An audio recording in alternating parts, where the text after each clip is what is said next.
I feel like trauma, it never leaves. It never Mm-hmm. leaves. You have to learn how Mm. to live with it. Yeah. Right. And I didn't know how to live with it because I couldn't identify it at that Mm-hmm. time.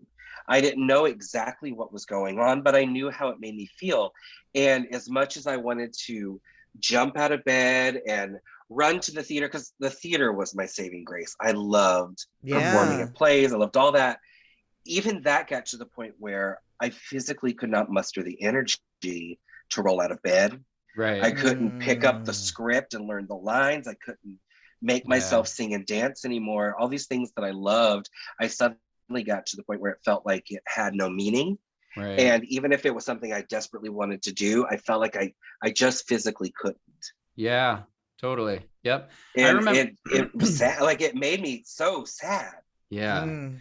Well, it's so because things like that can just feel so sad, but like you said, it's so confusing. You have no control over what's going on. You have no awareness about what's going on. And then that just makes us even more depressed because now not only do we feel sad, but now we feel broken.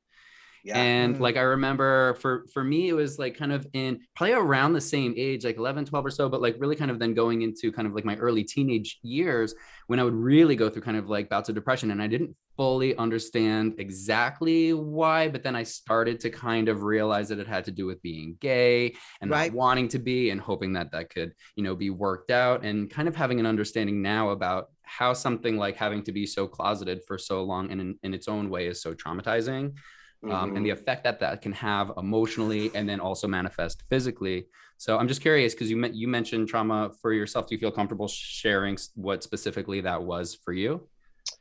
Yeah, I mean, I've never really talked about it publicly, but I'm an open book because if somebody else can learn from what I've gone through and kind of Mm. make their path easier, I'm all about it. Same. Um, I was molested when I Mm, was Mm. younger, and then it goes back to that time where I was super skinny to the time I got super fat, mm, and it I had some kind of weird mental connection, almost like Stockholm syndrome, with the person that was molesting me, to the Mm. point where they found me attractive when I was skinny. And all of a sudden, I had gained this weight, and this thing that I didn't like that it happened, but I was used to it happening.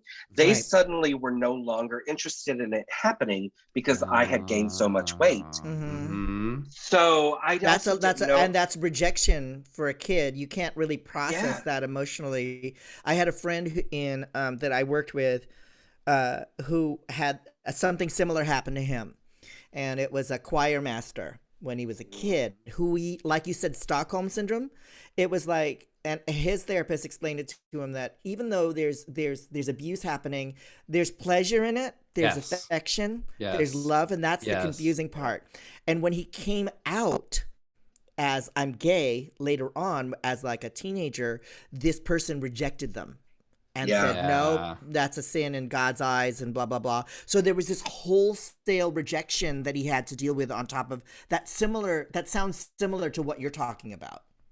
Yeah, well, and it was also the same thing of like behind closed doors, this person was definitely into same-sex relations, Mm-hmm. Mm-hmm. but was in public was such a God-fearing Christian Right. that Mm. that to this day they still have issues and things to say about who I am and the way that I live my life.